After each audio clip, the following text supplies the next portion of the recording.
One of the most powerful social rituals is making a toast.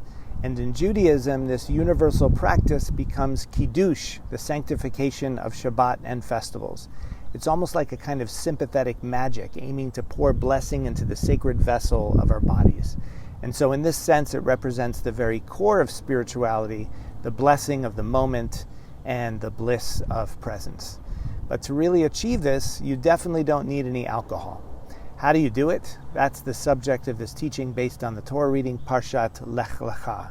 Before we begin, I'd be so grateful if you would give this video a like and subscribe to the channel. It will only take you a second, but it helps support me in creating videos like this. Thank you so much, and now on with the teaching. L'chaim. Hashkivenu Adonai.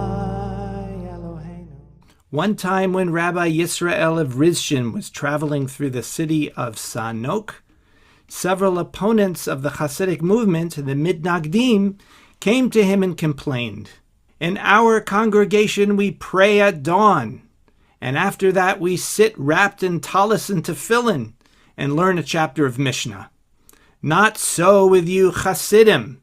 You pray way after the time has passed, and when you're finished praying, you sit and drink schnapps. And you are called devout, and we are called the adversaries?" Rabbi Yisrael's assistant laughed when he heard their complaint, and he retorted, "The prayers of you Mitnagdim are cold and lifeless, like a corpse. And when you sit and guard a corpse, you must study some Mishnah, as is the custom. But when we Hasidim have done our prayers, our hearts glow and are warm like one who is alive. And whoever is alive must drink some schnapps." The rabbi was silent for a moment and then added, "Jesting aside, the truth of the matter is this. Ever since the temple was destroyed, we offer prayers instead of sacrifices. And just as the sacrifices in ancient times were disqualified if one's heart was not pure, so it is with prayer. That is why the Yetzer Hara, which means the evil urge or the evil inclination, tries to confuse one who prays with all kinds of distracting thoughts. But the Hasidim outsmart the Yetzer Hara with a counter-strategy. After praying, they sit and drink and wish one another l'chaim, l'chaim, to life. Each tells the other what is burdening their hearts, and they say to one another, "May Hashem grant your desire." And since our sages teach that prayers can be said in any language whatsoever, this toasting and speaking to one another while drinking is itself a kind of prayer. But all the Yetzer Hara sees is friends drinking together, so it stops bothering them. There is something magical about friends holding up a glass of some fermented beverage, looking at one another and saying some formula of affirmation, and then drinking. L'chaim, l'chaim. Nearly every culture has its version of this practice. In Judaism, it has become deeply ritualized as the act of sanctification, the Kiddush for Shabbat and festivals. But even without any overtly spiritual intention, the act of raising a glass has an elevating effect that even the most materialistic person is unlikely to escape. Something about the receptivity and openness of the vessel, filled with intoxicating, joy-producing substance, raised in well-wishing affirmation with friends. It is indeed a kind of Kiddush, regardless of the context. Another nearly universal practice with a similar effect is the giving of flowers. Like the glass filled with wine, the flower too conveys a sense of openness, grace, and beauty that expresses the same well-wishing affirmation when offered to another. The Zohar links together the images of the flower and the cup of wine. Rabbi Chizkiah Patach, he opened. Ketiv, it is written in Shir HaShirim, Keshoshana bein hachochim, like a rose among thorns. Man Shoshana, what is a rose? Da Knesset Yisrael, it is the assembly of Israel. It goes on to say that the rose is the cup of blessing which should rest on 5 fingers. So that's the practice when saying Kiddush, to let the Kiddush cup rest on your 5 fingers. Just as the rose rests on 5 sturdy leaves that represent what are called the 5 gates, meaning the 5 senses.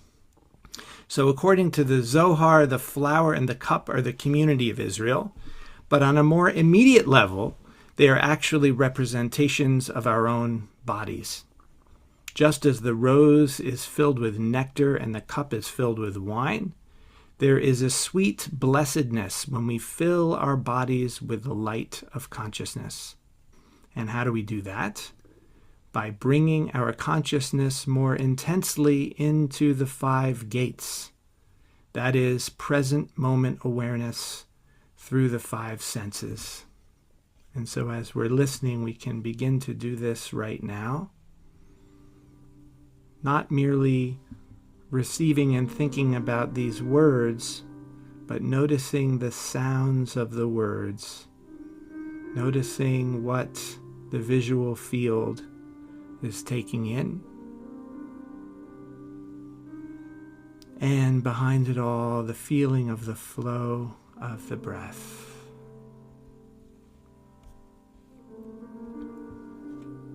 Kishoshana bein hachochim, like a rose among the thorns. So what are these thorns?